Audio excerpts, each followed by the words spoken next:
Hello friend, स्वागत है आपका अपने चैनल आज क्लास में। आज की इस वीडियो में 2023 बोर्ड परीक्षा के लिए सामाजिक विज्ञान का एक मॉडल पेपर सोल्व करेंगे।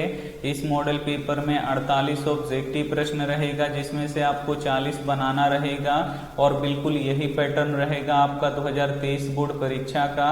2023 बोर्ड परीक्षा में भी सामाजिक विज्ञान से आपको 48 ऑब्जेक्टिव प्रश्न दिया जाएगा, जिसमें से आपको 40 बनाना रहेगा। तो इस मॉडल पेपर को आप लोग शुरू से लेकर अंत तक सॉल्व कीजिएगा और लास्ट में बताइएगा कि आपका 48 प्रश्नों में से कितना सही हुआ। और हमारे वेबसाइट पे ऑनलाइन टेस्ट चल रहा है, तो अभी तक आप टेस्ट नहीं दिए हैं तो जाके टेस्ट दे लीजिएगा। अगर आपको ऑनलाइन टेस्ट देना नहीं आता है तो वीडियो के लास्ट में हम आपको बताएंगे कि आप लोग ऑनलाइन टेस्ट कैसे दे सकते हैं। और अभी तक आप हमारे व्हाट्सएप ग्रुप में नहीं जुड़े हैं तो ये हमारा व्हाट्सएप नंबर है 8789307304। इस पे आपको बोलना है कि सर हमें ग्रुप में जोड़ दीजिए, तो हम आपको ग्रुप में जोड़ देंगे। तो आइए शुरू करते हैं पहले नंबर प्रश्न से।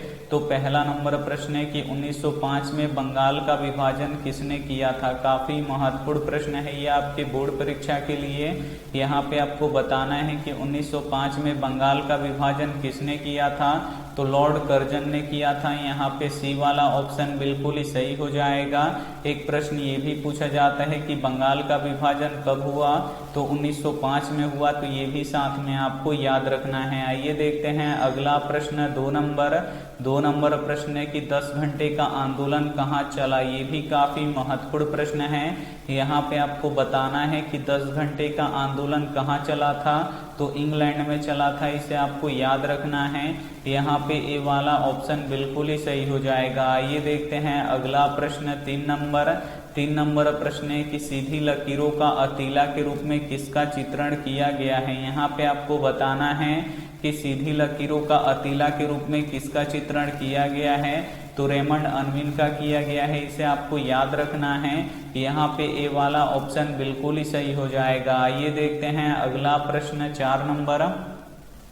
4 नंबर प्रश्न है कि पश्मीना ऊन किस जानवर के रोए से बनाया जाता है। काफी महत्वपूर्ण प्रश्न है ये आपके बोर्ड परीक्षा के लिए। यहाँ पे आपको बताना है कि पश्मीना ऊन किस जानवर के रोए से बनाया जाता है। तो भेड़ के रोए से बनाया जाता है। यहाँ पे ए वाला ऑप्शन बिल्कुल ही सही हो जाएगा। और जो पश्मीना ऊन होता है ये सबसे महंगा ऊन होता है, तो इसे भी साथ में आपको याद रखना है। आइए देखते हैं अगला प्रश्न। 5 नंबर प्रश्न है कि कांडला पतन किस राज्य में बनाया गया है। यहाँ पे आपको बताना है कि कांडला पतन यानी कांडला बंदरगाह किस राज्य में बनाया गया है। तो गुजरात राज्य में बनाया गया है। यहाँ पे सी वाला ऑप्शन बिल्कुल ही सही हो जाएगा। और पतन क्या होता है यानी बंदरगाह कहाँ क्या होता है, तो जो पानी वाली जहाजें जहाँ पे आके लगती है उसे पतन कहते हैं। यानी पानी वाली जहाजों का जो स्टेशन होता है उसे पतन या बंदरगाह कहते हैं। तो इसे भी साथ में आपको याद रखना है। आइए देखते हैं अगला प्रश्न। 6 नंबर प्रश्न है कि बिहार में रेलवे का एकमात्र मुख्यालय कहाँ है। काफी महत्वपूर्ण प्रश्न है ये आपके बोर्ड परीक्षा के लिए। यहाँ पे आपको बताना है कि बिहार में रेलवे का एकमात्र मुख्यालय कहाँ है। तो हाजीपुर में है, इसे आपको याद रखना है। यहाँ पे बी वाला ऑप्शन बिल्कुल ही सही हो जाएगा। आइए देखते हैं अगला प्रश्न। 7 नंबर प्रश्न है कि भारत में दल बदल कानून किस वर्ष लागू हुआ। काफी महत्वपूर्ण प्रश्न है। यहाँ पे आपको बताना है कि भारत में दल बदल कानून किस वर्ष लागू हुआ। तो 1985 में लागू हुआ। यहाँ पे सी वाला ऑप्शन बिल्कुल ही सही हो जाएगा। और दल बदल कानून किस पर लागू होता है, तो ये सांसदों और विधायकों पर लागू होता है। तो इसे भी साथ में आपको याद रखना है। आइए देखते हैं अगला प्रश्न। 8 नंबर प्रश्न है कि विश्व में सबसे बड़ा लोकतांत्रिक देश है। यहाँ पे आपको बताना है कि विश्व का सबसे बड़ा लोकतांत्रिक देश कौन सा है। तो अपना देश भारत है, इसे आपको याद रखना है। यहाँ पे सी वाला ऑप्शन बिल्कुल ही सही हो जाएगा। और भारत में मिश्रित अर्थव्यवस्था पाया जाता है, इसे आपको याद रखना है। और अमेरिका में पूंजीवादी अर्थव्यवस्था है, तो इसे भी साथ में आपको याद रखना है। और चीन में साम्यवादी अर्थव्यवस्था है, तो इसे भी साथ में आपको याद रखना है। आइए देखते हैं अगला प्रश्न। 9 नंबर प्रश्न है कि मुद्रा वह है जो मुद्रा का कार्य कार्य करती हो, मुद्रा की यह परिभाषा किसने दी है। काफी महत्वपूर्ण प्रश्न है ये भी आपके बोर्ड परीक्षा के लिए। यहाँ पे आपको बताना है कि मुद्रा वह है जो मुद्रा की कार्य करती हो, मुद्रा की यह परिभाषा किसने दी, तो हडले विदर्श ने दी, इसे आपको याद रखना है। यहाँ पे सी वाला ऑप्शन बिल्कुल ही सही हो जाएगा। आइए देखते हैं अगला प्रश्न 10 नंबर प्रश्न है कि राष्ट्रीय कृषि एवं ग्रामीण विकास बैंक की स्थापना हुई। यहाँ पे आपको बताना है कि राष्ट्रीय कृषि एवं ग्रामीण विकास बैंक, जिसको शॉर्ट में हम नाबार्ड बोलते हैं, तो नाबार्ड की स्थापना कब हुई थी, तो 1982 में हुई थी।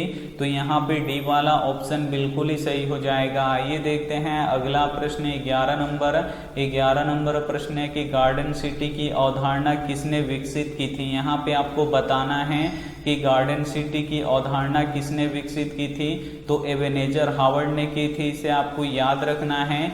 यहाँ पे ए वाला ऑप्शन बिल्कुल ही सही हो जाएगा। आइए देखते हैं अगला प्रश्न 12 नंबर प्रश्न है कि गुटेनबर्ग का जन्म किस देश में हुआ था। यहाँ पे आपको बताना है कि गुटेनबर्ग का जन्म किस देश में हुआ था, तो जर्मनी में हुआ था, इसे आपको याद रखना है। यहाँ पे बी वाला ऑप्शन बिल्कुल ही सही हो जाएगा।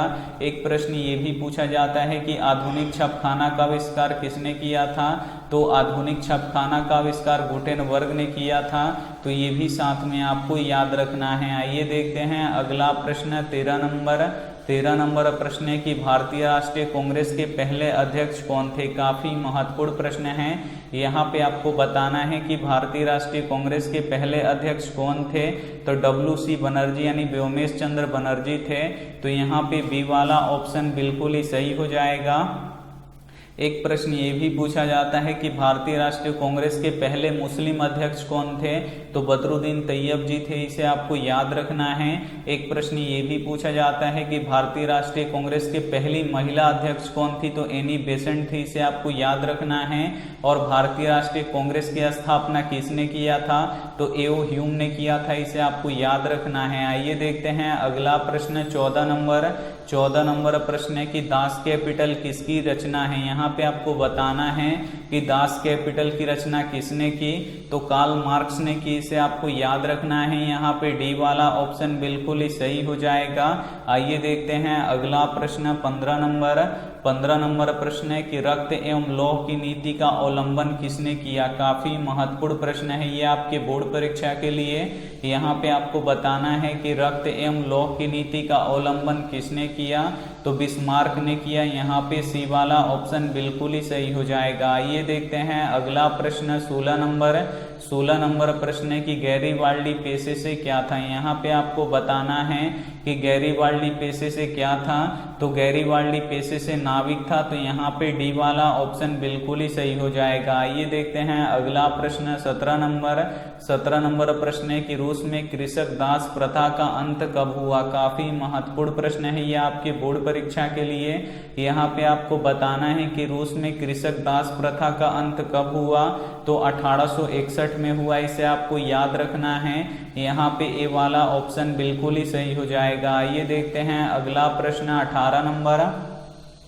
18 नंबर प्रश्न है कि the history of the loss of Vietnam किसने लिखा है। यहाँ पे आपको बताना है कि the history of the loss of Vietnam किसने लिखा है, तो फान बोई चाउ ने लिखा है, इसे आपको याद रखना है। यहाँ पे बी वाला ऑप्शन बिल्कुल ही सही हो जाएगा। आइए देखते हैं अगला प्रश्न 19 नंबर प्रश्न है कि पूर्ण स्वराज की मांग का प्रस्ताव कांग्रेस के किस वार्षिक अधिवेशन में पारित हुआ है। यहाँ पे आपको बताना है कि पूर्ण स्वराज की मांग का प्रस्ताव कांग्रेस के किस वार्षिक अधिवेशन में पारित हुआ, तो 1929 लाहौर अधिवेशन में पारित हुआ, इसे आपको याद रखना है।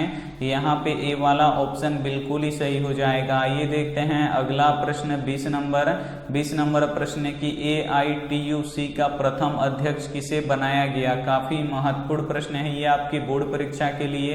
यहाँ पे AITUC का फुल फॉर्म क्या होता है, तो all India trade union Congress, Congress. यहाँ पे आपको बताना है कि all India trade union Congress के प्रथम अध्यक्ष किसे बनाया गया, तो लाला लाजपत राय को बनाया गया। तो यहाँ पे बी वाला ऑप्शन बिल्कुल ही सही हो जाएगा। आइए देखते हैं अगला प्रश्न 21 नंबर प्रश्न है कि काली मृदा का दूसरा नाम क्या है। यहाँ पे आपको बताना है कि काली मृदा यानी काली मिट्टी का दूसरा नाम क्या है, तो रेगुन मिट्टी होता है। यहाँ पे बी वाला ऑप्शन बिल्कुल ही सही हो जाएगा। और काली जो मिट्टी होती है ये किस फसल के लिए उपजाऊ होती है, तो कपास के लिए उपजाऊ होती है। तो ये भी साथ में आपको याद रखना है। आइए देखते हैं अगला प्रश्न 22 नंबर प्रश्न है कि भारत के किस राज्य में वन सबसे अधिक विस्तार है। यहाँ पे आपको बताना है कि भारत के किस राज्य में वन का सबसे अधिक विस्तार है, यानी किस राज्य में सबसे अधिक वन पाया जाता है। तो मध्य प्रदेश में सबसे अधिक वनों का विस्तार है। तो यहाँ पे सी वाला ऑप्शन बिल्कुल ही सही हो जाएगा। एक प्रश्न ये भी पूछा जाता है कि भारत के किस राज्य में वनों का विस्तार सबसे कम है, तो हरियाणा में सबसे कम है। तो इसे भी साथ में आपको याद रखना है। आइए देखते हैं अगला प्रश्न 23 नंबर प्रश्न है कि किस राज्य में खनिज तेल का विशाल भंडार है। यहाँ पे आपको बताना है कि किस राज्य में खनिज तेल का विशाल भंडार है, तो असम राज्य में खनिज तेल का विशाल भंडार है। इसे आपको याद रखना है। यहाँ पे ए वाला ऑप्शन बिल्कुल ही सही हो जाएगा। आइए देखते हैं अगला प्रश्न 24 नंबर प्रश्न है कि इनमें से कौन उपभोक्ता उद्योग है। इसमें से आपको बताना है कि कौन उपभोक्ता उद्योग है। तो जो चीनी उद्योग होता है ये उपभोक्ता उद्योग होता है। तो यहाँ पे डी वाला ऑप्शन बिल्कुल ही सही हो जाएगा। आइए देखते हैं अगला प्रश्न 25 नंबर प्रश्न है कि नागपुर सड़क योजना के अंतर्गत सड़कों को कितने भागों में बांटा गया है। काफी महत्वपूर्ण प्रश्न है। यहाँ पे आपको बताना है कि नागपुर सड़क योजना के अंतर्गत सड़कों को कितने भागों में बांटा गया है, तो 4 भागों में बांटा गया है। तो यहाँ पे ए वाला ऑप्शन बिल्कुल ही सही हो जाएगा। आइए देखते हैं अगला प्रश्न 26 नंबर प्रश्न है कि कुशेश्वर स्थान किस जिले में स्थित है। यहाँ पे आपको बताना है कि कुशेश्वर स्थान किस जिले में स्थित है, तो ये दरभंगा जिला में स्थित है। इसे आपको याद रखना है। यहाँ पे बी वाला ऑप्शन बिल्कुल ही सही हो जाएगा। आइए देखते हैं अगला प्रश्न 27 नंबर प्रश्न है कि संजय गांधी जैविक उद्यान किस नगर में स्थित है। यहाँ पे आपको बताना है कि संजय गांधी जैविक उद्यान किस नगर में स्थित है, तो ये पटना नगर में स्थित है। इसे आपको याद रखना है। यहाँ पे डी वाला ऑप्शन बिल्कुल ही सही हो जाएगा। आइए देखते हैं अगला प्रश्न 28 नंबर प्रश्न है कि 2001 में बिहार की कुल जनसंख्या थी। यहाँ पे आपको बताना है कि 2001 में बिहार की कुल जनसंख्या थी तो 8 करोड़ से अधिक थी। तो यहाँ पे सी वाला ऑप्शन बिल्कुल ही सही हो जाएगा। आइए देखते हैं अगला प्रश्न 29 नंबर प्रश्न है कि उच्चवाच प्रदर्शन के लिए हैस्यूर विधि का विकास किसने किया था। यहाँ पे आपको बताना है कि उच्चवाच प्रदर्शन के लिए हैस्यूर विधि का विकास किसने किया था, तो लेहमन ने किया था। यहाँ पे बी वाला ऑप्शन बिल्कुल ही सही हो जाएगा। एक भी प्रश्न आप लोग इसकी मत कीजिएगा। वीडियो को प्लीज आप लोग शुरू से लेके अंत तक देखिएगा। और वीडियो को अभी तक आप लाइक नहीं किए तो प्लीज आप लोग वीडियो को लाइक कीजिएगा। और चैनल को अभी तक आप सब्सक्राइब नहीं किए तो चैनल को सब्सक्राइब करके साथ में बेल आइकन को ऑल पे दबा लीजिएगा, ताकि जब भी लाइव क्लास हो तो आपके पास नोटिफिकेशन पहुंचता रहे। आइए देखते हैं अगला प्रश्न 30 नंबर प्रश्न है कि निम्न में से कौन सा उद्योग चूना पत्थर को कच्चे माल के रूप में प्रयोग करता है। यहाँ पे आपको बताना है कि वो कौन सा उद्योग है जो चूना पत्थर को कच्चे माल के रूप में प्रयोग करता है। तो सीमेंट उद्योग में चूना पत्थर को कच्चे माल के रूप में प्रयोग किया जाता है। तो यहाँ पे सी वाला ऑप्शन बिल्कुल ही सही हो जाएगा। आइए देखते हैं अगला प्रश्न 31 नंबर प्रश्न है कि भारत में औरतों के लिए आरक्षण की व्यवस्था किस संस्था में है। काफी महत्वपूर्ण प्रश्न है ये आपके बोर्ड परीक्षा के लिए। यहाँ पे आपको बताना है कि भारत में औरतों के लिए आरक्षण की व्यवस्था किस संस्था में है, तो पंचायती राज व्यवस्था में है। इसे आपको याद रखना है। यहाँ पे डी वाला ऑप्शन बिल्कुल ही सही हो जाएगा। और महिलाओं के लिए कितना आरक्षण का व्यवस्था है, तो 50% आरक्षण की व्यवस्था है। तो इसे भी साथ में आपको याद रखना है। आइए देखते हैं अगला प्रश्न 32 नंबर प्रश्न है कि लोकसभा में निर्वाचन हेतु कुल सीटों की संख्या है। यहाँ पे आपको बताना है कि लोकसभा में निर्वाचन यानी वोटिंग हेतु कुल सीटों की संख्या कितनी है, तो 543 है। यहाँ पे सी वाला ऑप्शन बिल्कुल ही सही हो जाएगा। एक प्रश्न ये भी पूछा जाता है कि लोकसभा में कुल सीटों की संख्या कितनी है, तो कुल सीटों की संख्या 545 है, जिसमें से वोट के द्वारा निर्वाचन कितना होता है 543 सीट, और जो 2 सीट होता है ये राष्ट्रपति मनोनीत करते हैं, तो ये भी साथ में आपको याद रखना है। आइए देखते हैं अगला प्रश्न 33 नंबर प्रश्न है कि निम्नलिखित में कौन भारतीय किसान यूनियन के नेता थे। यहाँ पे आपको बताना है कि निम्नलिखित में से कौन भारतीय किसान यूनियन के नेता थे, तो महेंद्र सिंह टिकैत थे। तो यहाँ पे सी वाला ऑप्शन बिल्कुल ही सही हो जाएगा। आइए देखते हैं अगला प्रश्न 34 नंबर प्रश्न है कि राजनीतिक दलों की नींव सर्वप्रथम किस देश में पड़ी। यहाँ पे आपको बताना है कि राजनीतिक दलों की नींव सर्वप्रथम किस देश में पड़ी, तो ब्रिटेन में पड़ी। इसे आपको याद रखना है। यहाँ पे ए वाला ऑप्शन बिल्कुल ही सही हो जाएगा। आइए देखते हैं अगला प्रश्न 35 नंबर प्रश्न है कि किसके फैसलों में व्यक्तिगत पूर्वाग्रहों की अधिकता रहती है। यहाँ पे आपको बताना है कि किसके फैसलों में व्यक्तिगत पूर्वाग्रहों की अधिकता रहती है, तो गैर लोकतांत्रिक में रहती है। यहाँ पे सी वाला ऑप्शन बिल्कुल ही सही हो जाएगा। ये देखते हैं अगला प्रश्न 36 नंबर प्रश्न है कि भारत में सर्वोच्च न्यायालय के मुख्य न्यायाधीश की नियुक्ति कौन करता है। काफी महत्वपूर्ण प्रश्न है ये आपके बोर्ड परीक्षा के लिए।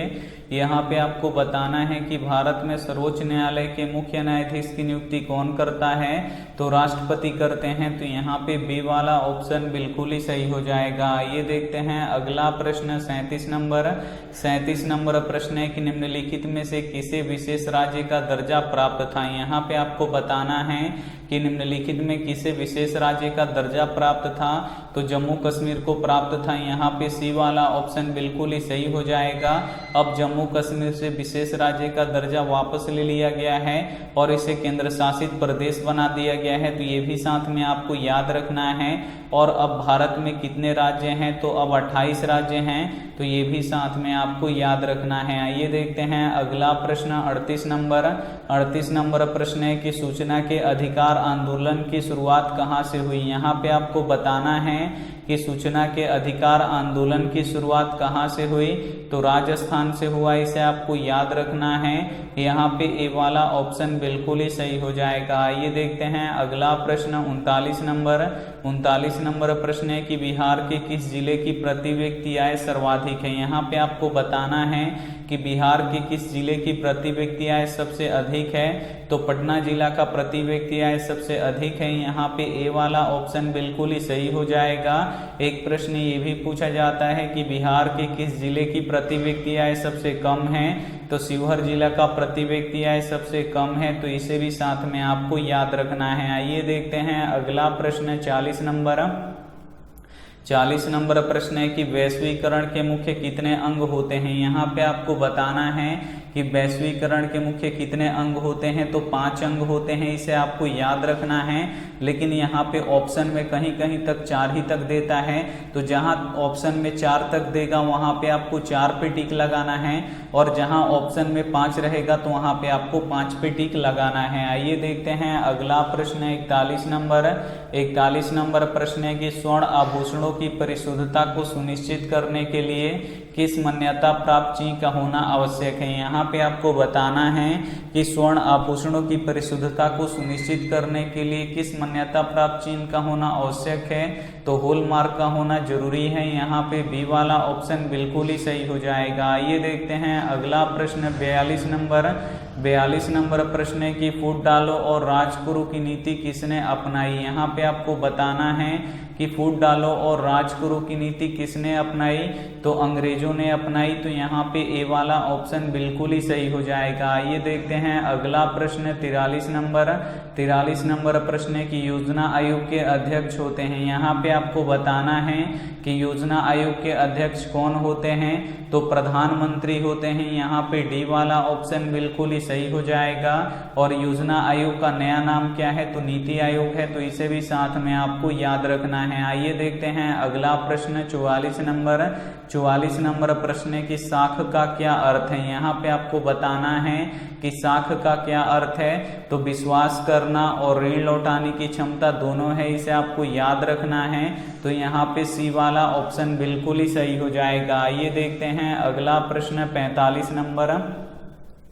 45 नंबर प्रश्न है कि बांग्लादेश के नोबेल पुरस्कार से सम्मानित व्यक्ति हैं। यहाँ पे आपको बताना है कि कौन बांग्लादेश के नोबेल पुरस्कार से सम्मानित व्यक्ति हैं। तो प्रोफेसर मोहम्मद यूनुस है, इन्हें आपको याद रखना है। यहाँ पे बी वाला ऑप्शन बिल्कुल ही सही हो जाएगा। आइए देखते हैं अगला प्रश्न 46 नंबर।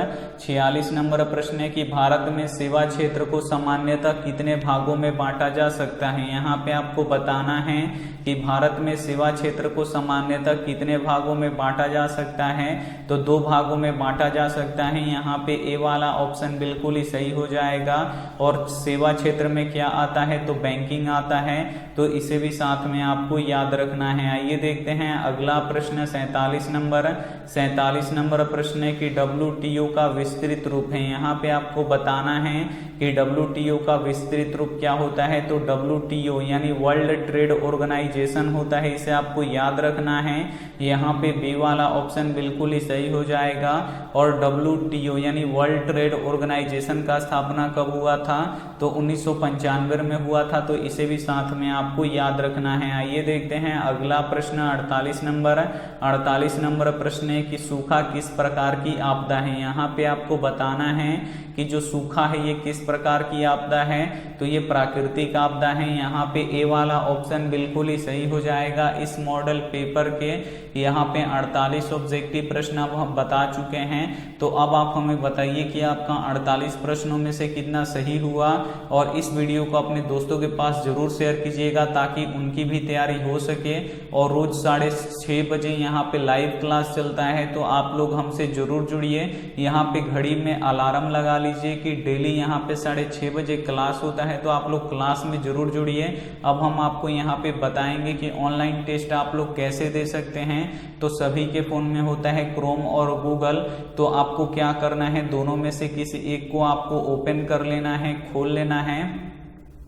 और जैसे ही आपका क्रोम या गूगल खुल जाएगा तो यहाँ पे देखिए एक सर्च बॉक्स दिखेगा, इसमें आपको लिखना है आस्क क्लास। तो हम यहाँ पे लिख देते हैं ASK फिर CLASS। यहाँ पे हम आस्क क्लास लिख के सर्च कर देंगे तो यहाँ पे देखिए लिखा हुआ आ जाएगा आस्क क्लास। तो इस पे हम क्लिक करेंगे और जैसे ही क्लिक करेंगे ये हमारा यहाँ पे ऑफिशियल वेबसाइट खुल जाएगा। यहाँ से आप लोग टेस्ट दे सकते हैं। तो टेस्ट पे हम क्लिक करेंगे तो हमारा टेस्ट ओपन हो जाएगा। तो यहाँ पे देख सकते हैं आज ही का डेट का यहाँ पे जो सबसे ऊपर वाला टेस्ट है वही आपको देना है। अगर नीचे वाला भी टेस्ट आप लोग देना चाहते हैं तो आप लोग दे सकते हैं। और यहाँ पे आपको थोड़ा सा नीचे आना है तो यहाँ पे 290 बच्चों ने टेस्ट दे दिए हैं। बस आपको स्टार्ट पे क्लिक करना है और यहाँ पे देखिए आप लोग नाम लिख दीजिएगा यहाँ पे, उसके बाद नेक्स्ट पे क्लिक कीजिएगा। तो यहाँ पे देखिए 20 ऑब्जेक्टिव प्रश्न है जिसमें से यहाँ पे प्रत्येक प्रश्न का 4 ऑप्शन है। अगर आप लोग सही पे टिक कीजिएगा तो ग्रीन हो जाएगा, गलत पे टिक कीजिएगा तो रेड हो जाएगा। तो यहाँ पे पूछ रहा है कि रेल वर्कशॉप कहाँ स्थित है, तो जमालपुर में स्थित है। तो देखिए सही हो गया, ग्रीन हो गया। अगर हम गलत करेंगे तो रेड हो जाएगा। यहाँ पे देखिए पूछ रहा है कि किस राज्य में बोकारो स्टील प्लांट स्थित है। तो अगर हम उड़ीसा पे टिक करेंगे तो देखिए गलत हो गया, लेकिन झारखंड में स्थित है। तो देखिए यहाँ पे सही बताएगा। तो ऐसे ही आपको टेस्ट दे देना है। अगर आपको PDF डाउनलोड करना है तो यहाँ पे देखिए लिखा हुआ है डाउनलोड PDF। तो यहाँ से आप लोग PDF डाउनलोड कर लेना है। और थोड़ा सा आपको नीचे आना है तो यहाँ पे देखिए क्वेश्चन बैंक, यहाँ पे सभी विषयों का क्वेश्चन बैंक है कि 2011 में कैसा क्वेश्चन पूछा गया था, 12 में कैसा क्वेश्चन पूछा गया था, 21 और 20 में कैसे पूछा गया था। तो यहाँ से आप लोग क्वेश्चन बैंक पढ़ सकते हैं। और यहाँ पे आप लोग क्लास 10 के ऑब्जेक्टिव और सब्जेक्टिव क्वेश्चन भी पढ़ सकते हैं। तो उम्मीद करते हैं ये वीडियो आपको काफी अच्छा लगा होगा। Thank you for watching. मिलते हैं अगली वीडियो में, तब तक अपना ध्यान रखिए, मन लगा के पढ़ाई कीजिए। Take care and bye.